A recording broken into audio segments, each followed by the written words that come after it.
স্বাধীনতার ঘোষণাপত্র 10 এপ্রিল 1971।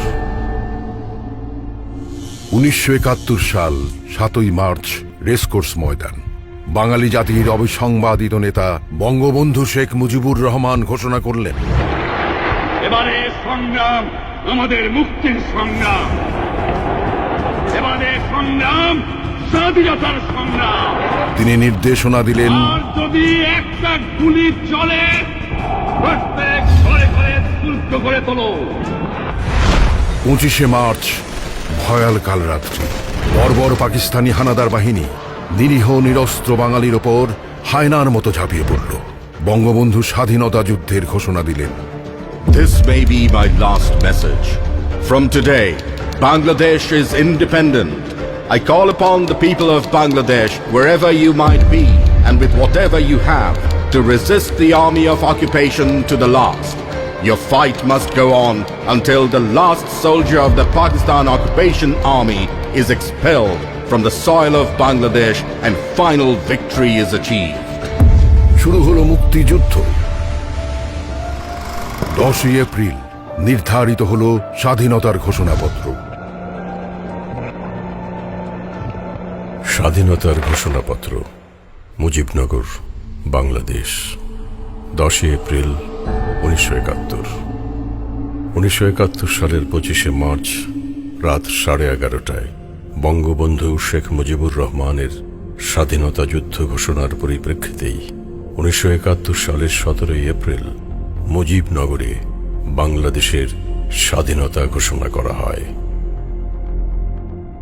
যেহেতু একটি শাসনতন্ত্র প্রণয়নের উদ্দেশ্যে প্রতিনিধি নির্বাচনের জন্য 1970 সালের 7ই ডিসেম্বর থেকে 1971 সালের 17ই জানুয়ারি পর্যন্ত বাংলাদেশে অবাধ নির্বাচন অনুষ্ঠিত হয়েছিল এবং যেহেতু এসব নির্বাচনে বাংলাদেশের জনগণ 169 জন প্রতিনিধির মধ্যে 167 জন আওয়ামী লীগ সদস্যকে নির্বাচিত করেছিলেন এবং যেহেতু একটি শাসনতন্ত্র প্রণয়নের উদ্দেশ্যে জেনারেল ইয়াহিয়া খান 1971 সালের 3রা মার্চ নির্বাচিত জনপ্রতিনিধিগণকে এক সভায় মিলিত হবার জন্য ডেকেছিলেন এবং যেহেতু পরিষদের এই আহুত বৈঠক একতরফা ও বেআইনিভাবে অনির্দিষ্টকালের জন্য মুলতবি রাখা হয় এবং যেহেতু তাদের প্রতিশ্রুতি রক্ষার পরিবর্তে এবং বাংলাদেশের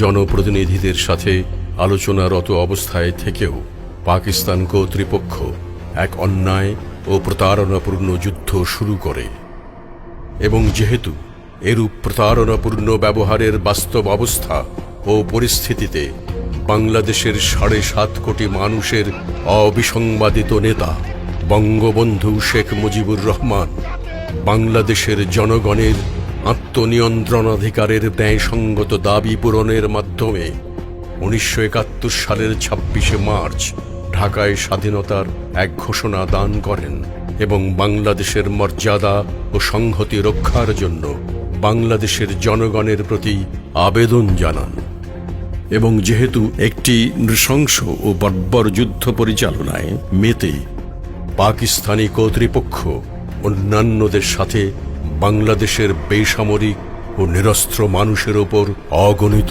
গণহত্যা ও অভূতপূর্ব নিপীড়ন চালিয়েছে এবং এখনও চালিয়ে যাচ্ছে এবং যেহেতু পাকিস্তান কর্তৃপক্ষ একটি অন্যায় যুদ্ধ চাপিয়ে দিয়ে এবং গণহত্যা চালিয়ে এবং দমনমূলক ব্যবস্থার মাধ্যমে বাংলাদেশের জনপ্রতিনিধিদের পক্ষে মিলিত হবার বা শাসনতন্ত্র প্রণয়ন করার এবং নিজেদের একটি সরকার গঠনের কাজ অসম্ভব করে তুলেছে এবং যেহেতু বীরত্ব, সাহস ও বিপ্লবী উদ্যমের মাধ্যমে বাংলাদেশের জনগণ বাংলাদেশ ভূখণ্ডের ওপর কার্যকরী নিয়ন্ত্রণ প্রতিষ্ঠা করেছেন, যাদের ইচ্ছাই সর্বোচ্চ বাংলাদেশের সেই জনগণের দেয়া গণরায় ম্যান্ডেট মেনে নিতে বাধ্য বলে আমরা বাংলাদেশের নির্বাচিত জনপ্রতিনিধিরা একটি গণপরিষদ গঠন করছি এবং পারস্পরিক আলাপ আলোচনা চালিয়ে এবং বাংলাদেশের জনগণের জন্য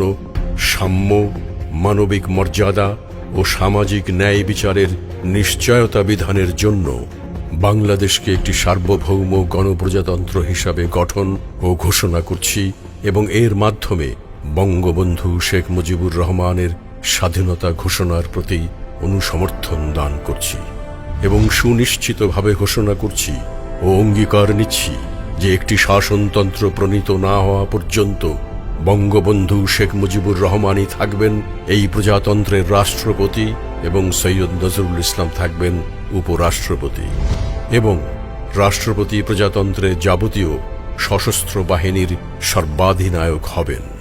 ক্ষমা মঞ্জুর করা সহ প্রজাতন্ত্রের সর্ববিধ প্রশাসনিক ও আইন প্রণয়নকারী ক্ষমতাসমূহ প্রয়োগ করবেন।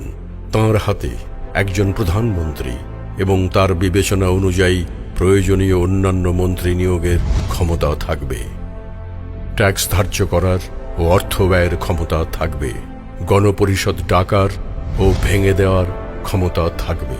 তিনি বাংলাদেশের জনগণকে একটি শৃঙ্খলাপূর্ণ ও ন্যায়সঙ্গত সরকার দেওয়ার জন্য প্রয়োজনীয় অন্যান্য যাবতীয় কার্য সম্পাদন করবেন।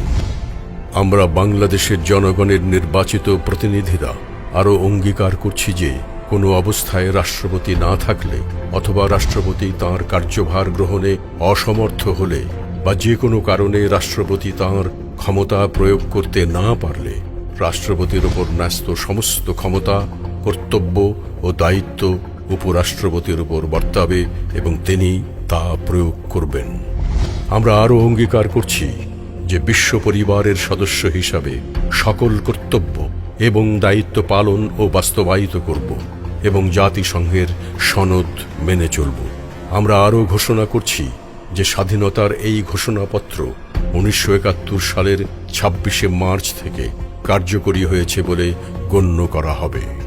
আমরা আরও ঘোষণা করছি যে এই দলিলটি কার্যকরী করার উদ্দেশ্যে অধ্যাপক ইউসুফ আলীকে যথাযথভাবে রাষ্ট্রীয় কার্য পরিচালনার ভারপ্রাপ্ত ব্যক্তিরূপে নিয়োগ করা এবং রাষ্ট্রপতি ও উপরাষ্ট্রপতির কার্যভার গ্রহণের শপথ অনুষ্ঠানের কাজ পরিচালনার দায়িত্ব অর্পণ করা হলো। বাংলাদেশের অস্থায়ী সরকার গঠনের চূড়ান্ত সিদ্ধান্ত 1971 সালের 10ই এপ্রিল তারিখে গ্রহণ করা হয় এবং 1971 সালের 17ই এপ্রিল এক গণসমাবেশে এই সম্পর্কে আনুষ্ঠানিক ঘোষণা প্রকাশ করা হয়। এই ঘোষণাপত্রের ভিত্তিতেই 9 মাসের রক্তক্ষয়ী সংগ্রামের মধ্য দিয়ে বাঙালি জাতি স্বাধীনতার লাল সূর্যকে ছিনিয়ে আনে। বাংলাদেশ নামক স্বাধীন একটি রাষ্ট্রের অভ্যুদয় ঘটে বিশ্ব মানচিত্রে। স্বাধীনতার যেই স্বপ্ন বাঙালির চোখে এঁকে দিয়েছিলেন হাজার বছরের শ্রেষ্ঠ বাঙালি, জাতির পিতা বঙ্গবন্ধু শেখ মুজিবুর রহমান।